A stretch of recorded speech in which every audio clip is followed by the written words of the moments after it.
جب دنیا سو رہی ہوتی ہے اور سڑکیں خاموش ہو جاتی ہیں تو وہیں کہیں ایک سایہ حرکت کرتا ہے۔ نہ کوئی زیادہ وقت، نہ کوئی خاص مزاحمت، بس دو آوازیں، ایک ہتھوڑی کی اور دوسری اس انسان کی چیخ، اور ایک زندگی ختم۔ لیکن سوال یہ ہے کیوں؟ کیا یہ قتل کسی دشمنی کا نتیجہ تھے یا کسی خفیہ سازش کا حصہ، یا پھر کسی ایسے انسان کا کھیل تھا جسے دوسروں کی موت میں لطف آتا تھا؟ کیا ہو اگر میں آپ کو بتاؤں کہ یہ قاتل نہ پیسے کے لیے مار رہا تھا نہ بدلے کے لیے، بلکہ صرف اپنے اندر کی ایک اندھی خواہش کے لیے؟ وہ کون تھا؟ کیسے وہ ہر بار بغیر پکڑے گئے ایک ہی ضرب سے زندگی ختم کر دیتا تھا؟ اور سب سے خطرناک سوال، کیا وہ واقعی ایک عام انسان تھا؟ یہ کہانی ہے گنپتی مار شنکریا کی، ایک ایسا نام جس نے 1970 کی دہائی میں راجستھان، پنجاب اور ہریانہ کو خوف میں جکڑ دیا۔ لیکن یہ صرف ایک قاتل کی کہانی نہیں، یہ ایک ایسے ذہن کی کہانی ہے جسے ہم سمجھ نہیں پاتے۔ اور آج کی اس ویڈیو میں ہم آپ کو سٹیپ بائی سٹیپ بتائیں گے کہ وہ ایسا کیوں بنا، کیسے اس نے 70 سے زائد لوگوں کو مارا اور آخر میں وہ پکڑا کیسے گیا۔ آخر تک دیکھیے گا کیونکہ اس کہانی کا سچ آپ کو دہلا کر رکھ دے گا۔ 1970 کی دہائی میں بھارت ایک بدلتے ہوئے دور سے گزر رہا تھا۔ راجستھان جہاں زندگی سادہ تھی لیکن مواقع بھی محدود تھے، معیشت سست تھی، نظام، انصاف سب کچھ کمزور تھا اور عوام پہلے ہی دباؤ میں تھی۔ لیکن پھر ایک ایسا خوف پیدا ہوا جس کا نہ کوئی چہرہ تھا اور نہ ہی کوئی آواز، صرف ایک طریقہ۔ لوگ سرگوشیوں میں ایک نام لینے لگے، گنپتی مار شنکریا۔ وہ لوگ جو رات کو سڑکوں کے کنارے سوتے تھے یا دکانوں کے باہر آرام کرتے تھے، اچانک مرنے لگے۔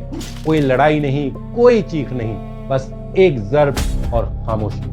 اس خوف کے پیچھے ایک انسان تھا جس کا نام تھا شنکریا۔ پیدائش 1952 جے پور میں ہوئی۔ بظاہر ایک عام بچہ، لیکن لوگوں کے مطابق خاموش اور عجیب۔ وقت کے ساتھ اس کا رویہ بدلتا گیا۔ کچھ کہتے ہیں وہ غصے والا تھا، کچھ کہتے ہیں اس کے اندر ایک ایسا ذہنی بگاڑ تھا جسے کسی نے سمجھنے کی کوشش ہی نہیں کی۔ سوال، کتنے لوگ ایسے ہوتے ہیں جنہیں ہم عجیب کہہ کر نظر انداز کر دیتے ہیں اور پھر ایک دن وہی لوگ خوف بن جاتے ہیں۔ شنکریا کے جرائم کا آغاز 1973 میں ہو چکا تھا، لیکن اصل خوف پھیلا 1977 سے 1978 کے درمیان۔ اس نے خود اعتراف کیا کہ اس نے کم از کم 70 افراد کو قتل کیا، اور یہ عام لوگ نہیں تھے، یہ تھے کمزور، بے بس اور تنہا لوگ۔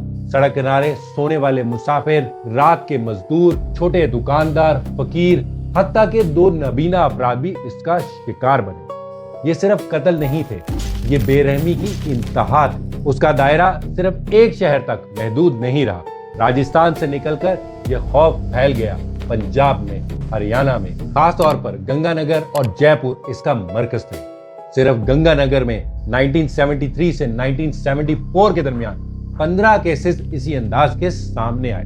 شنکریا کو گنپتی مار کیوں کہا گیا؟ کیوں اس کا طریقہ بہت مخصوص تھا؟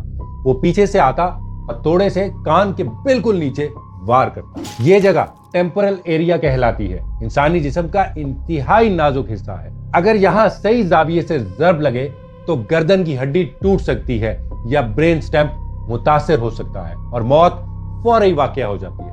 سوچیں، نہ بندوق، نہ چاقو، صرف ایک ہتھوڑا اور مکمل مہارت۔ یہ تھا اس کا فارمولا، ایک ضرب، ایک موت۔ لیکن سب سے خوفناک سوال یہ ہے کہ وہ ایسا کیوں کرتا تھا؟ نہ پیسے کے لیے، نہ دشمنی کے لیے، بلکہ مزے کے لیے۔ تفتیش کے دوران اس نے خود اعتراف کیا کہ اسے لوگوں کی چیخیں سن کر اور انہیں تڑپتا دیکھ کر خوشی ملتی تھی۔ یہ صرف جرم نہیں تھا، یہ ایک نفسیاتی بیماری تھی۔ ماہرین کے مطابق ایسے کیسز میں اکثر شامل ہوتے ہیں بچپن کی تنہائی، ذہنی صدمات، معاشرتی نظر انداز ہونے والے لوگ۔